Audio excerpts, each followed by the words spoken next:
This episode of Off the Records with B-Money and the Ocon Man is brought to you by DistroKid. DistroKid connects directly to TikTok with exclusive access to your TikTok artist account. And what's new at DistroKid, you ask?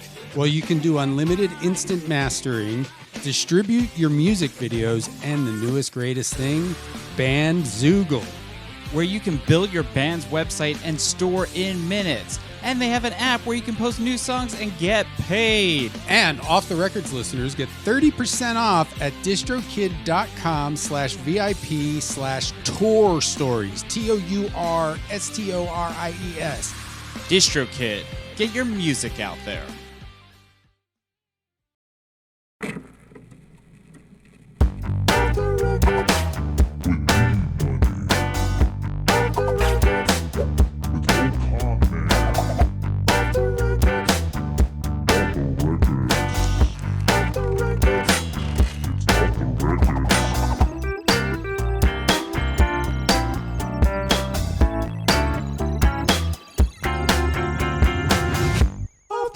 Ladies and gentlemen, welcome to another episode of Off the Records with B-Money and the Ocon Man. Awoo!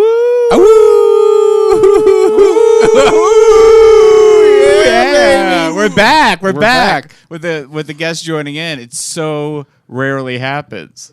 Yeah, that's the guest Hal with us. So we got Shane Mauss. I'm usually a lone wolf, but here we are. How you guys doing? How are you doing? Yeah. Oh, wonderful. Wonderful. In LA, popping around, seeing friends, doing podcasts. We appreciate you coming to do this. This is fun. You have let's promote your shit right off the bat. Yeah. Well, okay. We get into doing Wow. plugs up top. Never done that before. Wow. Yeah, nobody's ever done that. Listen, That's new, refreshing. yeah. Normally I don't like rule breaking, but well, we can do it this one. Yeah. I have a 2-part special trips coming out with 800-Pound Gorillas. It's released March 3rd on YouTube, and then there'll be an early release for part 2 on April 13th.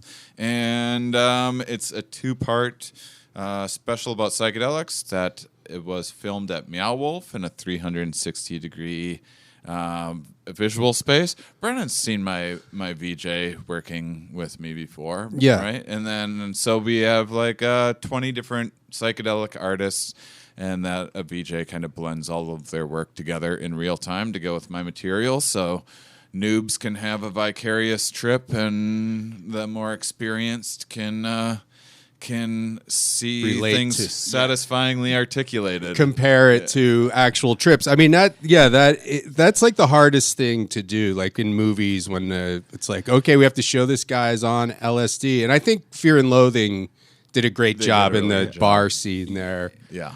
But your show, I saw you do it at that great space like downtown. That was like really Alternity Studios, the Creative Technology Center. and a lady threw up because she was on mushrooms, I believe. You don't have to take. I think a lot of people are. It's the hardest thing. There's a lot of communication issues with my show.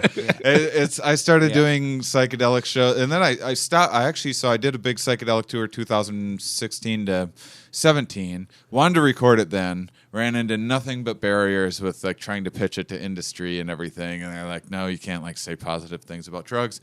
And I was like, "Well, things are progressing a little bit, and I'll just wait a couple of years." Went and I do like other science shows and stuff, and then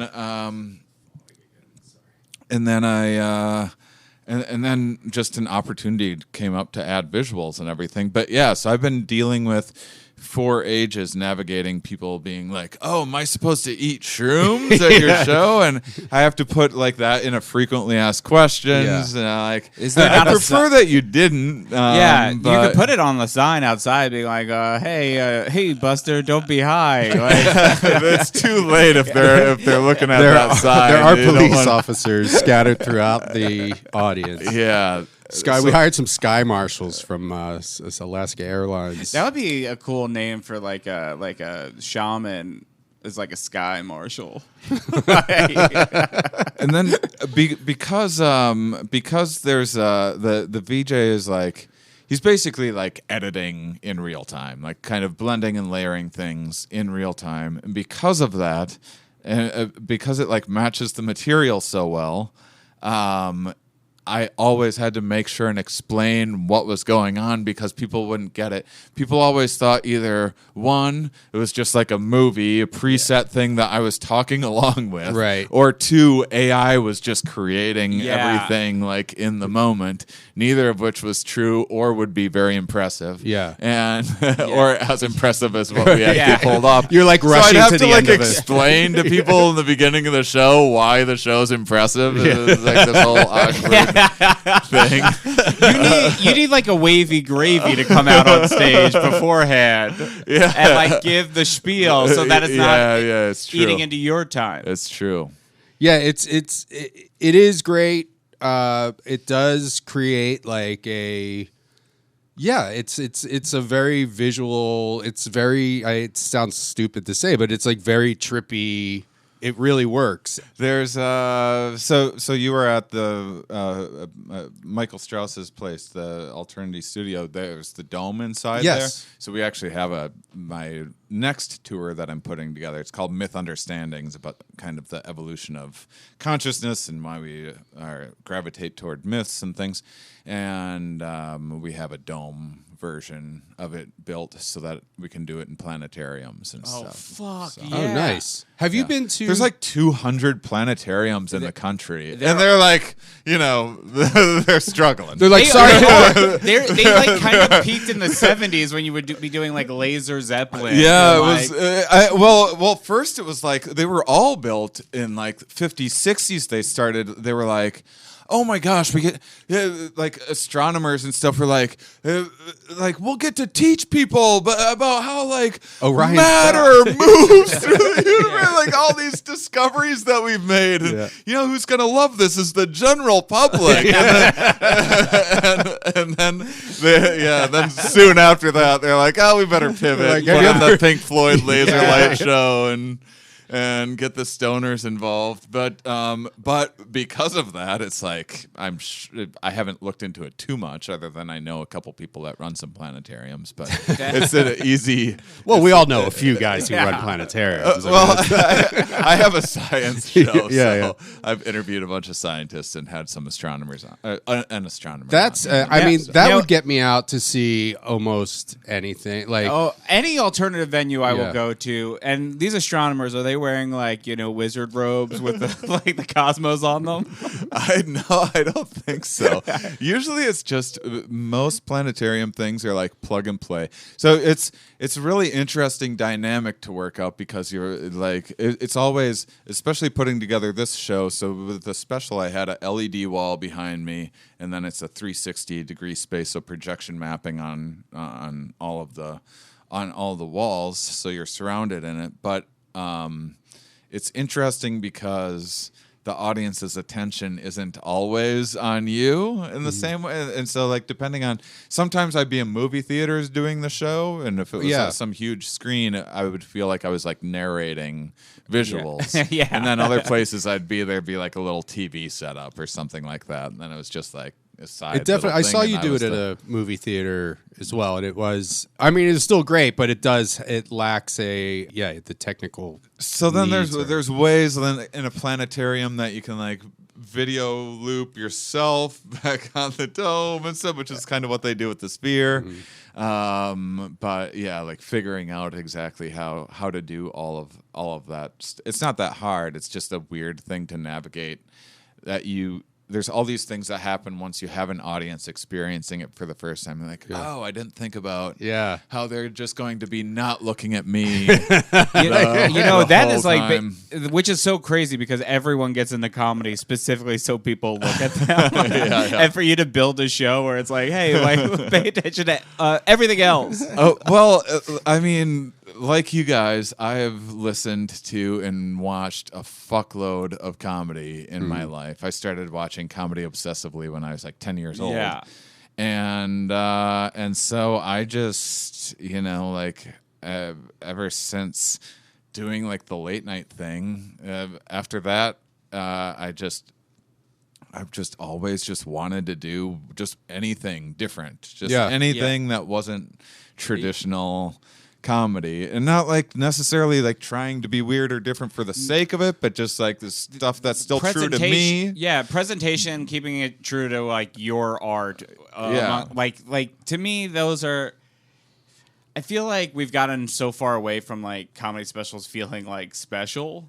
That like it is really nice when somebody does anything that's like not just, you know, like they're backlit, they walk out on stage, they wave. Well, they walk through the alley and some people say things to them on the way to this. See, I like that at times. Like, did you see the Adam Sandler special that Josh Safdie made? Is like the second one called I Love You. Maybe. Is that the one he ends with the Chris Farley thing? No, that's the first one. That's 100% fresh. The I Love You I thought was so great. It's like shot at that like weird theater in Glendale.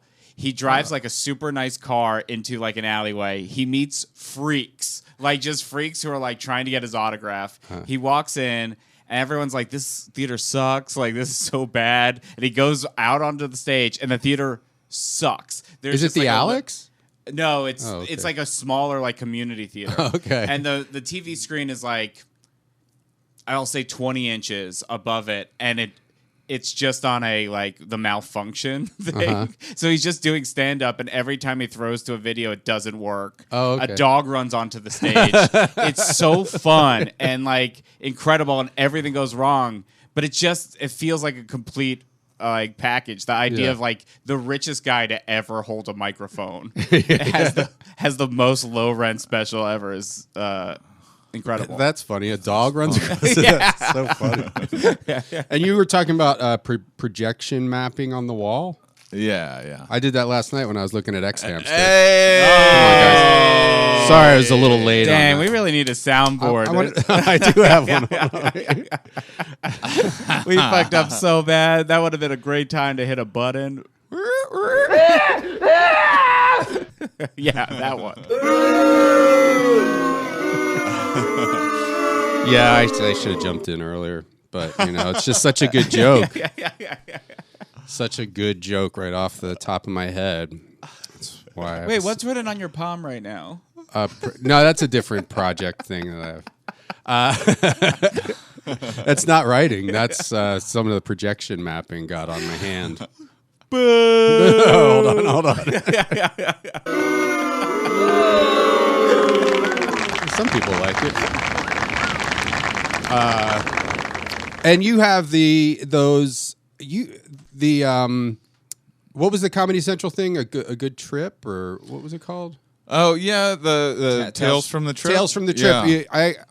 You have like, they have those shorts, the animated shorts on there online, and I think yours has like 1 billion views or something. Yeah, I have like 6 of those. My first special was the inspiration for that show. Oh, no shit. Yeah, it was actually a fucking crazy story. The animator, Grant Lindahl, who did a bunch of work, I just showed you the opening for he did the animation for that, and then he made a lot of like animated GIFs for us to like layer in during the special as well.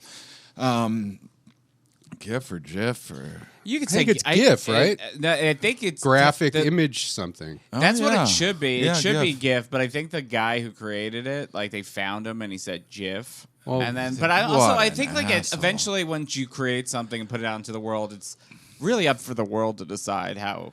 Yeah, maybe it just took like a peculiar kind of individual to invent something as powerful as a GIF. GIF. And they pronounce their own invention wrong. It's like you don't get it. But he was doing some animation at Comedy Central, mostly like just titles and stuff like animating titles and stuff, and he pitched around this idea of Tales from the Trip of having. He saw my tour and then was like, what if we had like comedians and musicians and celebrities telling psychedelic stories and we animated them? And they were like, no, we're not like doing psychedelic content. And so I got an email from him I didn't know that he just decided to like use a little studio space of theirs and lie. But he was like, "Hey, Comedy Central is shooting this pilot, and they want you to." We want you to come and film this. So he was lying to you. He was lying to me. What was crazy is I knew people at Comedy Central too, and I texted them. I'm like, "Hey, since I'm swinging by the office, you want to like grab lunch or whatever?" They're like, "Oh, you're swinging by the. What are you swinging by the office for?" I'm the star of your new pilot. Like, they were all confused. I figured I could just pick up my check instead of your mailing. It was like. I don't want to say a janitor's closet exactly would be like a little bit of an exaggeration, but it was not a normal studio at all. And I'm like, well, I guess it's just, digital content. They're being scrappy or something. But it's just like him and like maybe one person lighting it or something like that. And I told a couple stories. He animates one of me doing DMT for the first time. And then goes and pitches it around. They're like, absolutely not. Are you insane? Why? And then he was just like fed up with like he was sick of the job and frustrated that they weren't interested. And he decided he was going to leave, and so he just hacked onto their digital platform and uploaded it before leaving, and it went viral. And then they were like, "Hey, who did this? And can you make more of these?" What a fucking businessman! I mean, what good for him. That's what it takes. That's what it takes. You have to lie, cheat, and steal. You got to do a little crime. Yeah, isn't that incredible? It's insane. I didn't know the story on that. Yeah, and so I didn't know until a couple of years ago. He told me about it. Yeah, when after the statute of limitations of cyber crimes. Once he stopped working for the show, he eventually like passed it off to some other animators and moved on to some other projects or whatever. And then he told me the story afterwards. When we started working together on this show, he told me that. Oh, story. Wow! Yeah. One of your videos, you talk about being on a plane and taking 2CB.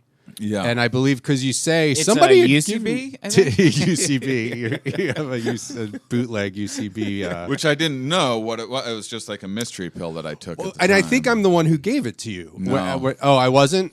No, it was. I got it. Names. I got it from. I can. They're dead. I got it from Ann Shulgin. Not her specifically, but I was at the creator of Sasha and Ann Shulgin. Sasha is like the craziest psychedelic chemist that there's ever been.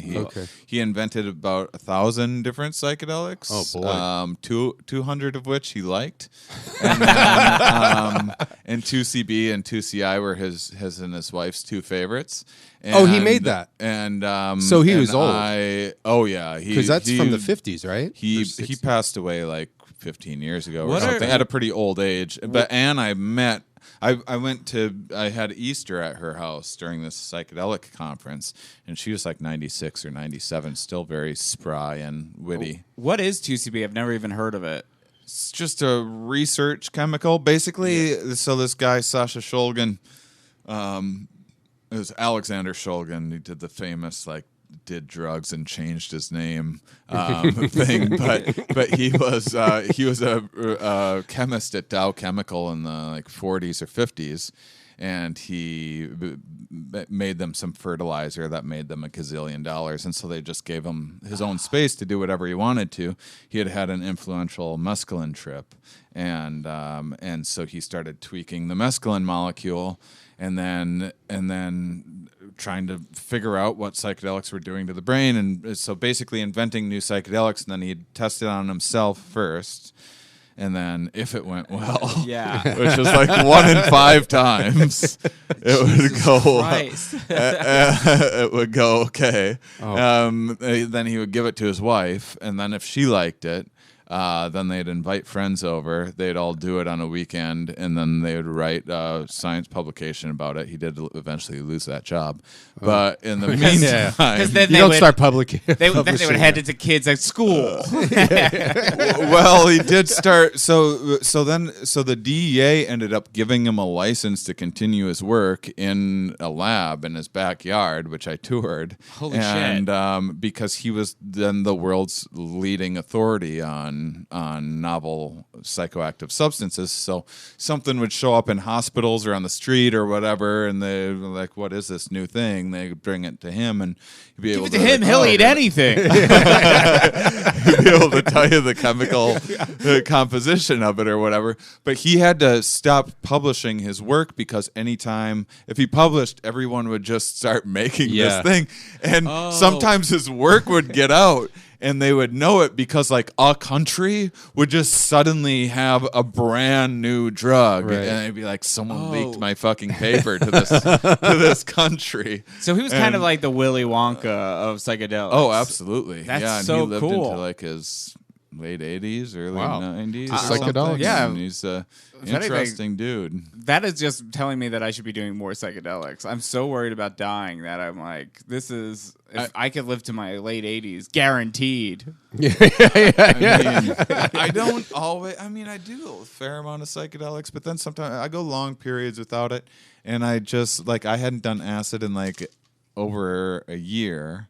And I just had it on Sunday. Like, I don't really like acid that much, and it's just like, I forget the day. I know this intellectually, but the days afterwards, it's just like, oh yeah, I can like exercise easier without all the mental barriers and all of those things. And so they. I mean, it can go sideways too. I also have like PTSD from fucking horrifying trips, but they're powerful. They're powerful and unpredictable substances.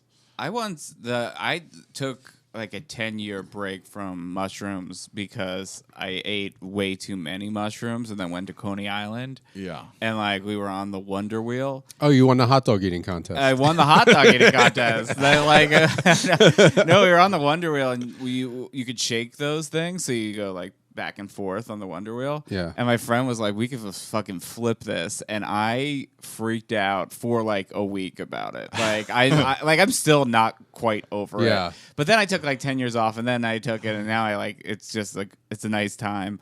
Yeah, it depends. I mean, don't go to Coney Island. I don't know why I was going on rides. Like this would be a trippy thing to do. It's always like the trippy thing. You are not necessarily what you want to do while tripping. The first time I ever did mushrooms, we did it in the woods by my friend's house, and it was the best time of our entire lives. It was the greatest. And then like the last time I did it, like it was on like a New Year's a couple years ago, and this wasn't the last time I did it, like 3 times in Las Vegas, which. Honestly, you'd think it'd be terrible. Fucking rules. Yeah. Atlantic City, not so much. I did it in Atlantic City with I was with a group of guys who I didn't know till we got there, and they're like, oh, by the way, we're all taking acid. And I was like, I don't want to take acid and be in a casino in Atlantic City. And I was just trying to talk one of my friends out. I was like, do you have to do it? And nobody, they were all dead set. And I was like, well, then I guess I'll do it. I don't want to be hanging out with 5 guys who are on acid. I spent $200 just getting my... you know where you like stand on a Segway and it spins around and you get a 360 view video of you? Yeah. I did it 4 times in a row. I was like, it's the most fun I've ever had in my entire life. Acid is like boring for me for whatever reason. Like mushrooms will really send me, and LSD has just always been. I always feel like way too normal when I'm on it, which I see why it's like good for festivals and stuff because you can keep your shit together a lot of times. Yeah. And or like walking around a casino or whatever. Yeah. But I was reminded you're cleaning up some ants when I was coming in. I did that once. I was at the. Were you ever at the Bro House when I lived in Culver City? No, like, with Dave Waite. Yeah, and stuff? yeah. It was like 5 bedrooms. We called it the House for Wayward Bros. It was all just every time some comic like got broken up with or something like that, they would move in there for a few months to get their shit together. And it's this fucking awful, like, rundown place. The rent was so cheap because they were tearing down the building, but they wouldn't maintenance anything. And I always had this ant problem. I was just on acid one day, and I was in my bed, and there's like ants crawling on me. I'm like, fucking enough is enough. And so for my acid trip, I just like went to Home Depot, got a bunch of like outdoor spray and indoor traps and things, and then I just spent hours just spraying the outside of the house, setting traps inside. That's how I spent like at least, as it's so fucking long that it was still just like half of the trip. Yeah. You had your wits about you that you committed an ant genocide. I absolutely did. I killed an entire, at least one civilization. We never had an ant problem again after that. Yeah. That's just like you think he's chill. He's not. They're all talking to each other. You know, this happened once before, the ants in the studio, and it's when it rains, they just like, I had like a wrapper in the trash can. And the last time it happened, and I wasn't on any drugs, but I like spent like what you guys saw me. I was just like vacuuming them all up. And then I was setting up stuff to podcast, and I just saw one like ant like walking around by himself, and I felt so bad for him. I was like, that guy, he just had 1 million friends 5 minutes ago, and now he looks so lost. Yeah, there was ants when we got here, and Brendan, like, he looked at his hands, and he goes, I haven't seen this many ants in a studio since going to see a taping of The View. Yeah, I'm sorry that I keep calling you out for writing. Good. The visual helps it, though. It does. This non-visual podcast.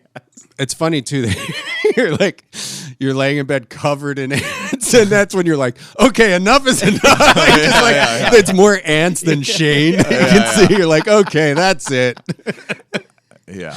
Well, we picked out a record that I feel like I bought especially for you to listen to. Yeah, we'll see. I hope it is. You know, Robert Baker. Pardon me for being so friendly, but this is my first LSD trip, recorded live in San Francisco. Surprise, surprise. When every guy on drugs could make an album in San Francisco.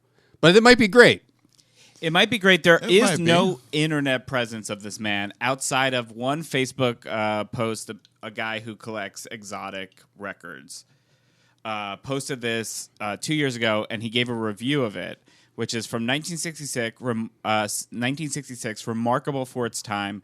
It's like a cross between Lenny Bruce and Cheech and Chong, knitting together beats, nascent hippies, and even a bit of gay pride. It's not as funny as Lenny Bruce, but way funnier than Cheech and Chong. It's an amazing slice of a moment where everything was about to change. Well, that guy's personal taste is a little different. Yeah, I think we're the exact. I think we are the exact opposite. Not as funny as Lenny Bruce, but funnier than Cheech and Chong. It's impossible. Yeah. It's not as funny as Mort Saul, but it's way funnier than Richard Pryor. Over by a car. He has like some poetry or something on the back of the album. A seagull brick molecule bouncing on the head of a nickel fairy corn muffin flew out my mouth and gobbled up the sun. One shaky yogurt Central Park morning last May somewhere, so I left New York. San Francisco is the capital of the universe. Flying saucers don't come there. They leave from there. The whole city is actually just a front for 700,000 psychedelic Martians on a field trip, posing as straight and happy citizens, and that many brothers and sisters of the faith can't be all just rose-colored glasses. I love you. Enjoy the album. Oh my God, I'm ready to laugh. Well. We'll see. See what happens. I think it's interesting. I'm always kind of get excited for an album when you Google it and there's just like no record of the person who did it. Yeah. That is exciting to me. Yeah. We're probably going to, we found out Harold Flender was Timothée Chalamet's grandfather. Yeah. I'm going to do an even deeper dive while we're listening to this to find out whose grandfather this guy is. Okay. All right.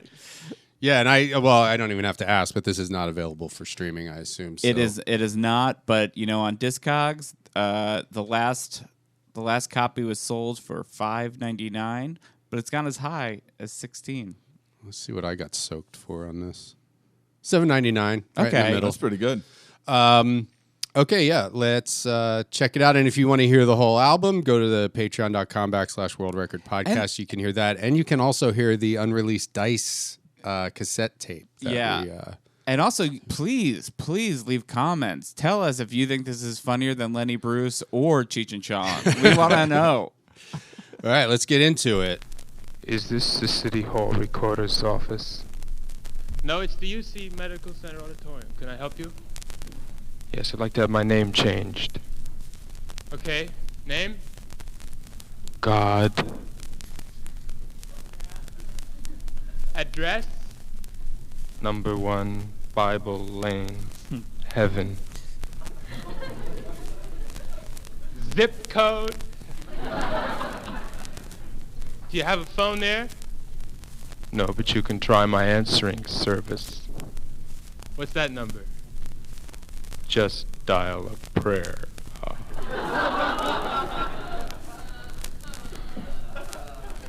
Okay, Mr. God. No, not Mr. Miss? No, I'm neither. Well. What's the reason you'd like your name changed? The third commandment. Oh, sorry, I'm not familiar with that one. You have heard of the 10 Commandments, haven't you? Oh, sure. Are they a new rock and roll group?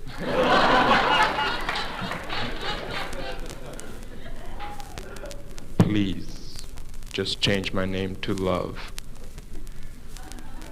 Love? Hey, what's your occupation? I'm an artist. Realistic or abstract? I want to know which one's Bob Baker. Oh, pop art. Okay. I'll have your name ready tomorrow. You want to come by yourself and get it? No, I think I'll send one of my children. Oh, are you married? No, but I get around. All right, well. Thank you. I started out in life as a polywog. That was. It really began to take Okay, shape. I feel like these might be listed in the wrong order because that was called The Rhymer, and there was no rhyming in there. But then the third track is called God. So, I don't know. Man, I'm in though. Well, the next one is So Happy Birthday. in. Yeah, I'm in. There's, When I got to be about 9. there is a. It's very interesting to do a 2-person act where I don't know who is the guy from the album, yeah. but it was well written, and I got to give him up for that.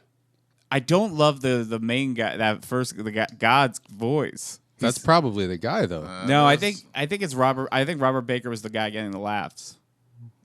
Okay. Okay. Let's This see. is my Find guess. out. This is my guess. Captain Fetus. This is called Happy Birthday. Of the good ship Placenta.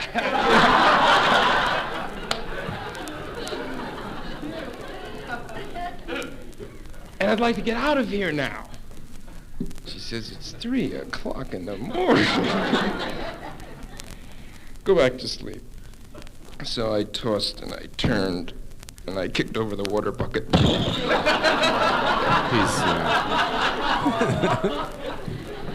That woke her up.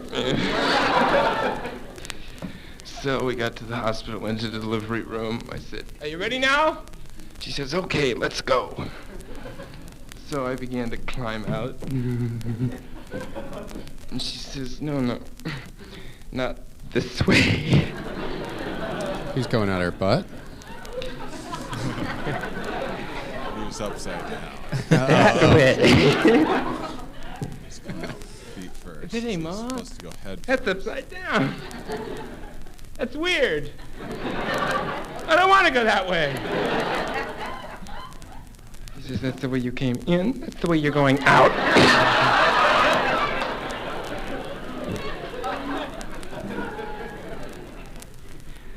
So I found this little door. And I began to move through. And I said, "Hey, Ma." She said, "What now?" "I'm stuck." She says, push, push. And I pushed, and I pushed, and I got out, took a look around. Hey, what is this, Halloween? Everybody's wearing masks. All right, you guys, take it easy with my nose. Here I come. Take it easy now. I'm out. Happy birthday to me. Hey, Doc, dig this. E equals MC squared. Pretty good, huh? All right, take it easy now, you guys. Take it easy with me. Take it easy. Take it easy with that cord. It's mine. Just very verbal at birth. Yeah. It's like, look who's talking. That's where they got talked that about idea. The big Bob Baker fans. It doesn't say where it was recorded. I'm pretty. It's San Francisco. The only other thing I found is he's in a documentary on YouTube from 1967 about LSD with Timothy Leary, Allen Ginsberg, Isaac Asimov, and the Grateful Dead. So he seems to be of that. Yeah, that world. He's in the perfect spot, and he is. I mean, he's got to help the audience. He's crushing. I'm curious which venue in San Francisco he was at. Like that's. I wonder if it was like the Purple Onion or something. I just wanted to say I had that written on my hand. Yeah. It doesn't sound like I know venues. Do you remember your birthday? When I was born? Yeah. Yeah. It was wild, man. Were you a vaginal birth? Let's talk about it. Anal. Oh wait, you talking to me? Oh wait, it's Richard Gere's gerbil. You just live here now? Yeah, man. I was eating some ants and just thought I'd pop in. I got a little microphone down here. And so your birth was anal because you came out of Richard Gere's ass. All right, that's enough. I don't even remember my kids' births. I do. I was terrified. The doctor even talked about how scared I was. What were you scared of? Like the whole, I just was like freaking out about everything. And then they were like, do you want to take them out?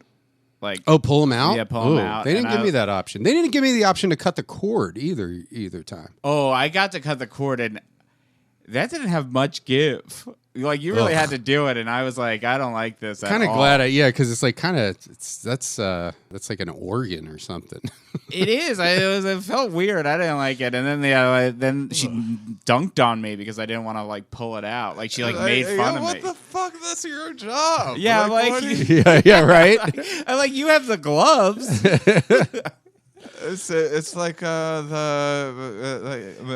restaurants where you have to like make your own shit, like drill your own things and everything. It always like seems like a good idea on paper, like I'll do it myself, and then you realize that you don't know how to do the thing. And you're worried about. Wait, I'm not Mongolian. I was a C-section baby. Oh, I was normal, I think. I was C-section. Yeah, I was C-section. I don't think you have to say I was normal. I think regular then. I was regular birth. I wonder if there's is there like a study between of differences between people who were born C-section and no, I'm sure regular style. Yeah, there has to be. Stop calling it that.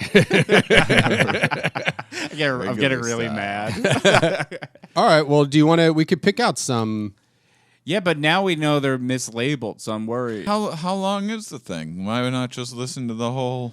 Actually, you know what? It is pretty short. Hello, Mrs. Belladonna. Oh, this is totally mislabeled.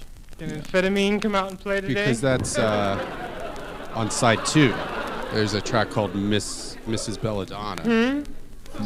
So we got no... Well? I mean, maybe he was high when he did the track listing. Well, then what's LSD doing? Standing in front of the mirror, looking for his face. Tell him it's the reflection that's real. He's the illusion. That'll blow his mind. Any message? Oh, no, you can just say that sweet cocaine was in the neighborhood. I just thought I'd come by and say hi. Oh, y'all read Life magazine, didn't you? It's safe now. We can talk about it. It's safe. It blew my mind. I'm in the Mayfair Market in the middle of the night, buying my apples and radishes. There's a hand on that magazine with a pill. Somebody's trying to turn me on.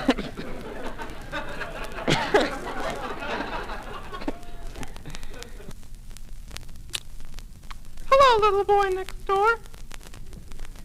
I'm the little lady next door. See if we can figure out which one this is. I'll say this is as funny as Lenny Bruce.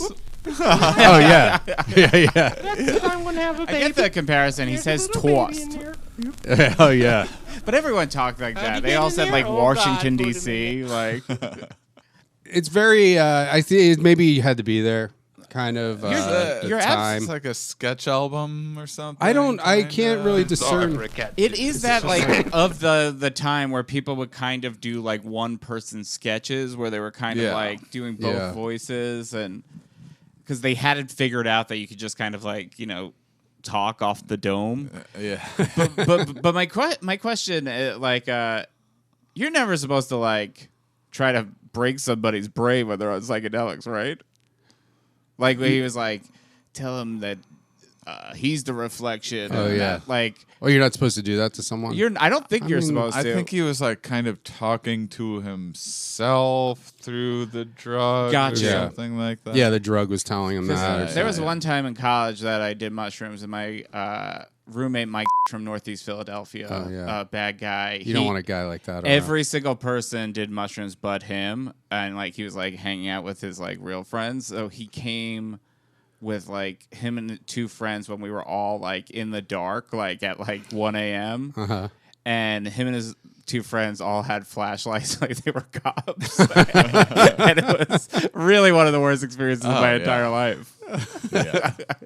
But you can also see it from Mike's point of view. It's funny, but he would do all kinds of bits like that. He knew our class schedule and he would jerk off on our bed, so we would walk in and he'd be jerking off on our bed. He'd be jerking off on your bed. Yes.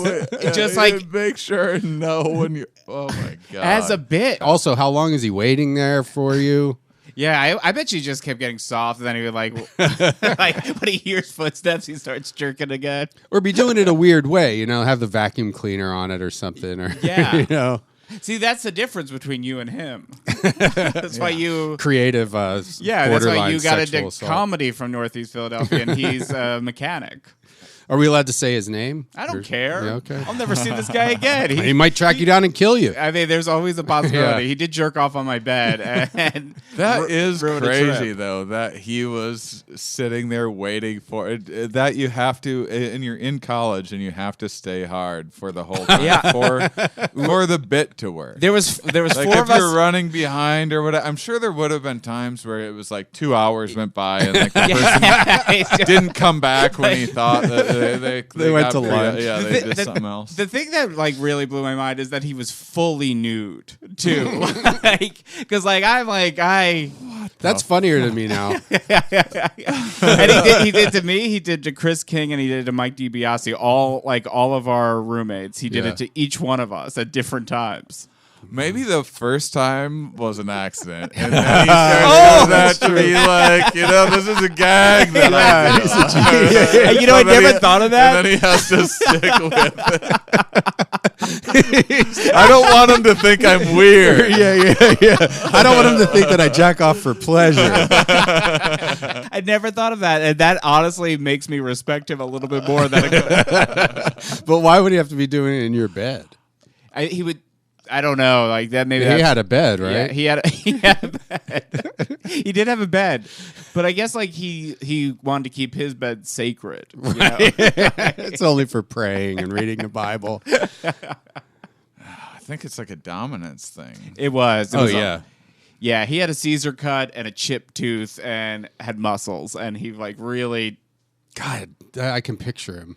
He's like 90% of Northeast Philadelphia. He was. I mean, man, he was an aggressive guy.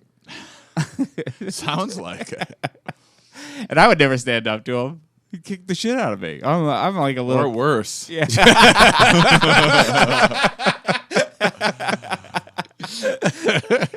We came home. Mike was doing that jacking off on Sean's face bit again when we came back from study hall.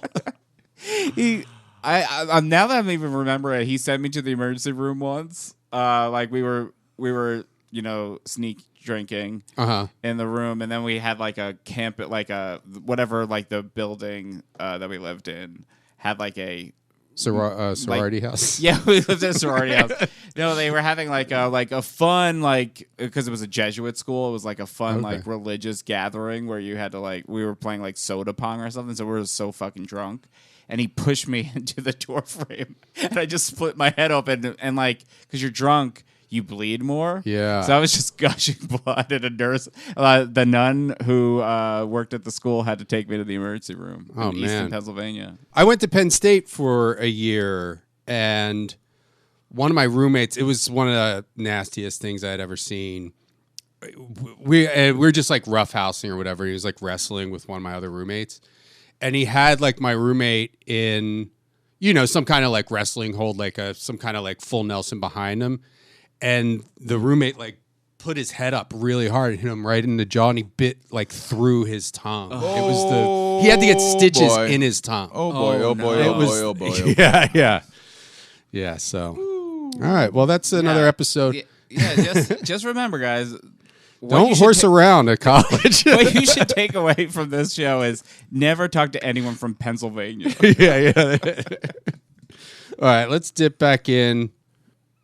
As somebody who's never done LSD, is this tracking?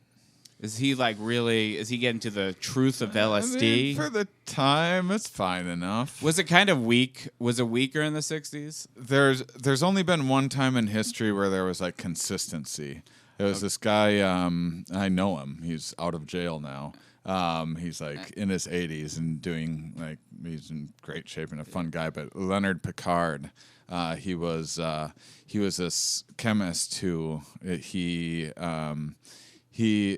at least he says this was his reasoning was that he foresaw the fentanyl crisis and stuff. He was like, chemists are just going to keep on making things smaller because it'll be easier to deliver them without detecting them.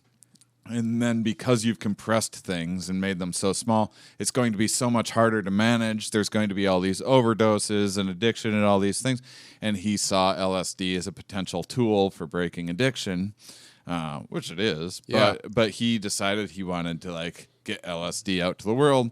And that eventually led to him becoming the world's supplier of LSD. He was busted in 2000 outside of a missile silo. So when he was 60. What's that? When he's 60? Yeah. Oh my God. And he was busted with, you'd have to look it up, but I think the DEA, when they busted him, he had something like 100 million hits on him. He was delivering something like 10 million hits of acid a week or something like that. Crap. When they busted him, something like 98% of the supply of LSD on Earth went away for a couple years. He had all these money issues, too much money. He just wanted to get LSD to the world, and now he has too much money to have. So he really owns 17 car washes now. $1,000 Canadian $1,000 bills for whatever reason, just pallets of them, and then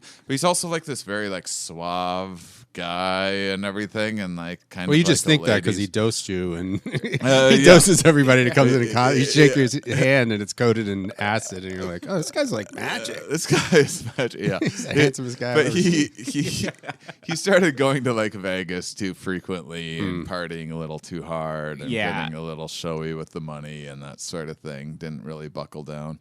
But yeah, it was a fucking wild story. He's he spilt acid on himself while making it. Just had to keep working. Had to keep everything. Just stay calm, keep it together. You still need to finish this task. To keep manufacturing acid, even though I'm coated in acid.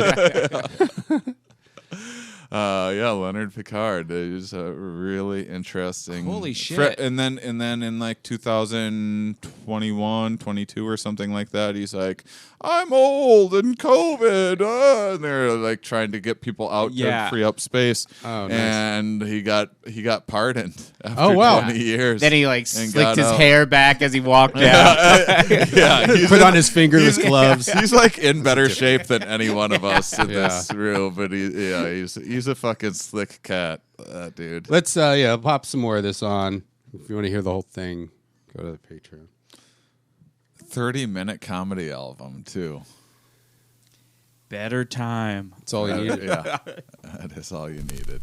Now, Universal Sex, educational television, proudly presents the saga of the lonesome sperm. Okay, this is labeled right.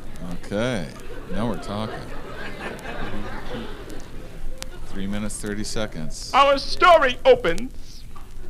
We find our heroine, Little Annie Ovary. Very little Annie. Do you get it? Clinging to the wall. Like the musical Annie or something. Little Annie Oakley. High up on the Bar Uterus Ranch. And from the valley below comes our hero, Lonesome Sperm.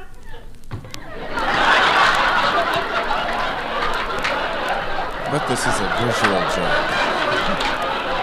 Yeah, Squirming on stage They right are- now. It's rolling laughter Oh, too. Yeah. Squirming around. Oh, I know just how I'd act this out. With mastery. Like I can sure do a sperm on Who is stage. swimming up the river with 10 million of his friends. This is like 2 years after they discovered sperm. So Yeah. Also, You can tell him can you apart call from him the others lonesome sperm because if he has he's 10 very million normal. friends? Well, you could be lonely and still be surrounded by people. Don't I know it? It's amazing the things you get with blue chip stamps. He looks up and sees her, the most beautiful ovary he's ever seen. The only ovary. Frantically, he swims ahead of the others, and embracing her, gazes deep into her nuclei, and says, Amama sama. Amama samada sama? Hold on, somebody say that to ovaries. I do not. I really love you. There's a spot on your hand now. Why stick with me, and together we could grow up to be President of the United States. But just then, from out behind the belly button, comes our villain, Phil the birth control pill.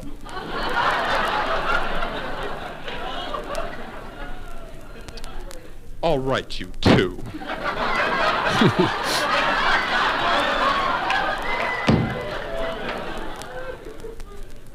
Don't I do that well? Too well. Just stop at this instant. But all is not lost. For just then, coming up through the fallopian path, is Sheriff Freelove. And the posse, come on, guys, to the rescue singing, we shall overcome. Overcome. I'm really okay. trying to paint. I'm trying to visualize this joke. Trip, trap, trip, trap, that the trip, end of it? trap, trip, trap. That's the end of that bit. Yeah. Honestly, Who's that tripping on my bridge? What's this? Oh, now this is Billy Goat Gruff, which is listed on track on the first Said the side. troll. he left a lot of meat on the bones in that one, and also I think it's wild to make the birth control pill the villain. All right, you two. I mean, that made me laugh. But yeah, I listen. Out of nowhere. I wasn't expecting the birth control. No. I'm not. I don't want to speak ill of the dead. I assume maybe he's still alive. I mean, based on everything I found out about LSD, he is most certainly alive right now. Yeah. Right. Yeah. I think that comedy's just been stupid for a long time. Well, this is a style. It's never been important. It's just people wore tuxedos. It's kind of exactly what I expected. It's like very Lenny Bruce adjacent. It's like a sillier Lenny Bruce, or maybe he's just maybe it's a sillier Lenny Bruce. He's definitely sillier, and I do like him more than Lenny Bruce. Yeah. And I don't Lenny hate Bruce is tough to listen to. He really is. It's just like I guess if you were of that time and kind of it was important. Yes, and like you were. It's like driving the first car. Like the first car is a fucking real like wooden wagon wheels and shit. It sucked, but like if you were there the first time you saw that, you're like, holy shit, that could get me over there in less than an hour and a half. Well, this is what's wild. Jay Leno likes both of those things. No, but like I do like when I try to picture myself in like Lenny Bruce, like and at that time you're coming out of the 1950s. Yeah, what he is doing is like super impressive and like, but like listening now, it's just like this sucks so much. Yeah. And it really does.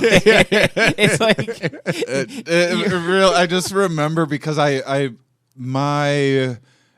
just watched, like late night and like Comedy when Comedy Central came out in like 92 or 3 or 4 or something like that. Yeah. I think it was like 92 and they started putting the half-hour specials. I just watched every single one of those, every modern stand-up. So I never watched like the classic stuff that much until I actually started doing comedy when I was like 24. And then I went back and listened to all the classics and everything. Like Woody Allen was funny, and who's the guy that do the Bob Newhart? Bob Newhart was really funny. Yeah. But I remember listening to Lenny Bruce, being like, "Oh my fucking god, this is bad." My dad bought me for my birthday or Christmas one year. He sent me when I was in Austin. I was probably like right around when I just started doing comedy, and it was like this 6 CD set of Lenny Bruce with a book, and it was the first. I was like, "Oh, that's nice. I'll check this. I've always heard about this guy. I bet he's great." And I was like, "Man, I don't." Yeah, you got on your skateboard and sold that shit real quick. It's like I did. Yeah, I did. I think I sold it like the next day. I remember going to the CD store. No, I mean like Bob Newhart's really good. Woody Allen's really good, and like. Shelley Berman, Shelley Berman's incredible. Like I'm not sure I've listened to much. If you go back, we discovered on this podcast when we listened to his album, it was like kind of like he's honestly a sillier version. He's like kind of a combination of Lenny Bruce and Steve Martin. Okay. Like you could tell that he influenced Steve Martin and like was just doing stand up the way people did it in 1962. But he's so much better than Lenny Bruce. Yeah. And like. And then you have like Carlin and Richard Pryor at that time who are like doing what they consider their worst work. And I'm like, I prefer that so much more than. Yeah. Well, should we let's see how he ends this thing. And thank you, Shane, for joining us. Thank you guys. And Trips comes out March 3rd on YouTube. Yep. And then there'll be an early release on April. There's an early release of the first part now. You can, if the super fans want to buy it, they can, and helps pay back. Is that on your website? Yeah, it's on my website. But then, March 3rd, and then May 19th for the second one.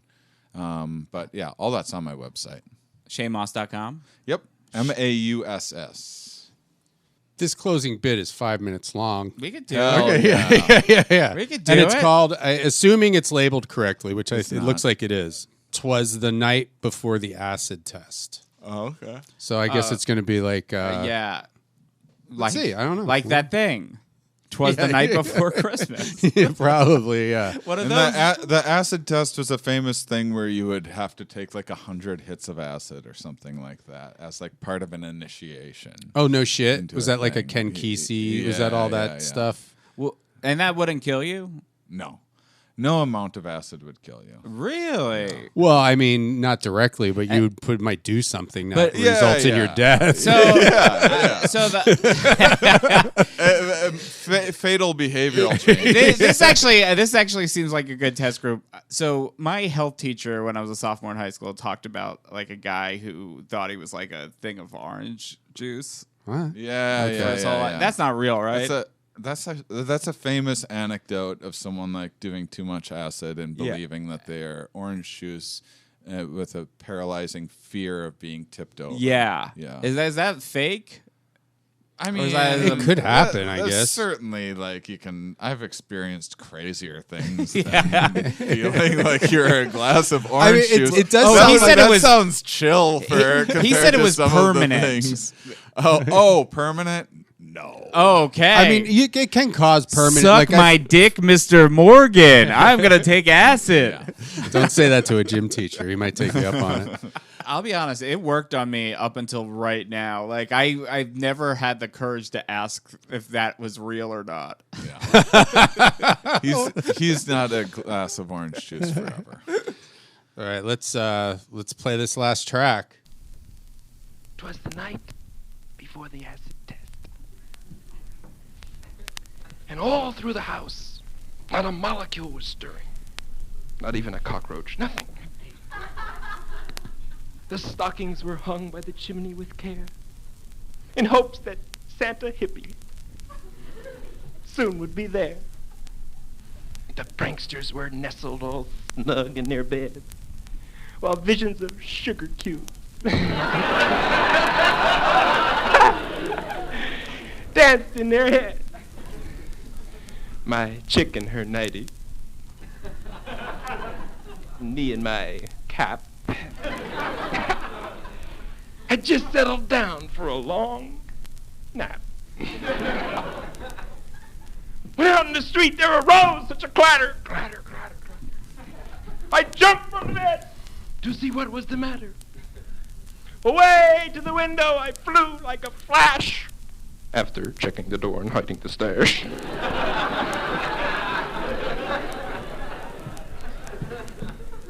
When what to my wondering eyes should appear but a psychedelic bus and 8 fluorescent reindeer?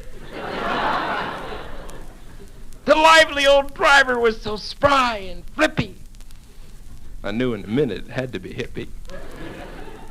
And up the reindeer, yes, they called him by name. Brighter than stars they came. Now Wiggy, now Groovy, now far out, now too much. On where it's at, on what's happening, on something else, on out of sight.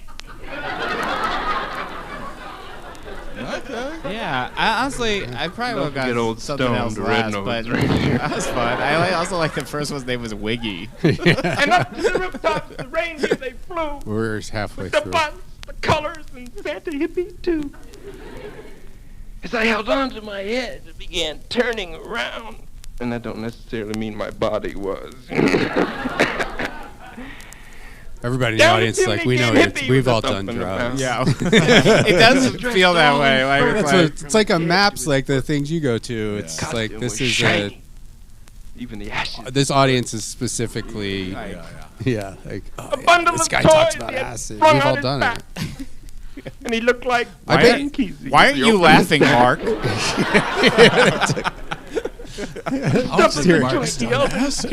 Guy in the back, like I just don't get it. Circled his head like a reed. I bet you're gonna meet was this guy if he's still alive. kind, You gotta text me when you do one of your conventions. Maybe you already have. That's fun. And it rippled when he Bob laughed. Baker. Like a bowl Robert full of Baker. He spoke not a word, went straight to his work, putting toys in the stocking, then turned with a jerk, and laying a finger alongside his nose. He's not changed. Like he could. And He giving couldn't think a of something else nod. for stockings and toys.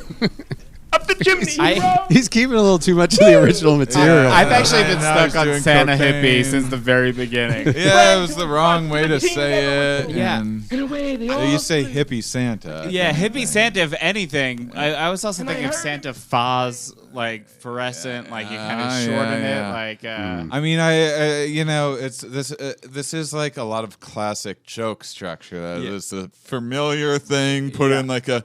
Can you imagine this innocent, familiar thing we all know?